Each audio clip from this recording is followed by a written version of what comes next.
നമസ്കാരം. മരച്ചീനി അല്ലെങ്കിൽ കപ്പ. ഈ കപ്പ അറിയാത്തവരാരുമില്ല. നമ്മളെല്ലാവരും കഴിക്കാറുള്ളതാണ്. കപ്പയുടെ പ്രത്യേകത അതിൻ്റെ ഒരു കഷ്ണം കൊമ്പ് എവിടെയെങ്കിലും ഇട്ടാൽ അവിടെ കിടന്ന് കിളുത്ത് വരും. നമുക്കൊരു ചെറിയ സ്ഥലമുണ്ടെങ്കിൽ അവിടെ കൊണ്ടുപോയി ഒരു കപ്പക്കൊമ്പ് കുഴിച്ച് വെച്ചാൽ അത് വളർന്നു വരും. വലിയ പരിചരണം വേണ്ട, ധാരാളം കപ്പ ഉണ്ടാവുകയും ചെയ്യും.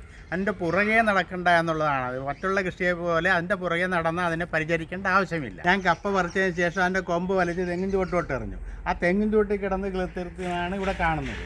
ആ കൊമ്പ് കഷ്ണത്തിൽ നമ്മൾ പറിച്ചാലും അതിനകത്തും കപ്പ എന്തെങ്കിലും കാണും. ഒന്നുമില്ലാതെ വരില്ല. ചിലപ്പോൾ ഒരു കപ്പയാകാം, ഒന്നിലധികം കപ്പകളുണ്ടാകാം. എന്തായാലും ശരി, കപ്പ എന്ന് പറയുന്ന സംഭവം അതിനകത്ത് ഉണ്ടാകുമെന്നുള്ളതാണ്. നമുക്ക് നഷ്ടം വരില്ല കപ്പ കൃഷി. ഈ കൊമ്പ് ആദ്യമേ തന്നെ മുറിച്ച് കളയാം. നമുക്കിതിൽ കപ്പയുണ്ടോ എന്ന് നോക്കാം. അതിനാദ്യമായിട്ട് നമുക്ക് മണ്ണൊന്ന് നീക്കം ചെയ്യാം. മണ്ണ് നീക്കം ചെയ്തിട്ട് കപ്പ കാണുന്നുണ്ട്. ഇവിടെ ഒന്ന് നോക്കട്ടെ, ഇവിടെയും കാണുന്നുണ്ട്. അപ്പുറം ചെറുത് കാണുന്നുണ്ട്.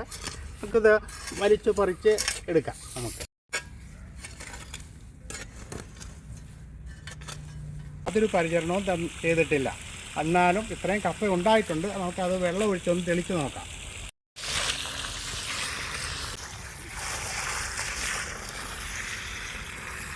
നമുക്ക് കപ്പ പറിക്കാൻ പ്രയാസമാണെന്നെങ്കിലും നമുക്ക് പൊക്കിയെടുക്കാൻ നോക്കാം.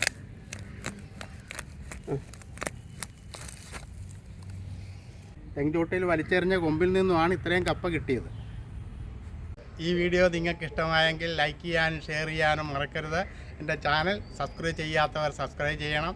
അടുത്ത നല്ലൊരു കാർഷിക വീഡിയോയുമായി നമുക്ക് വീണ്ടും കാണാം. നന്ദി, നമസ്കാരം.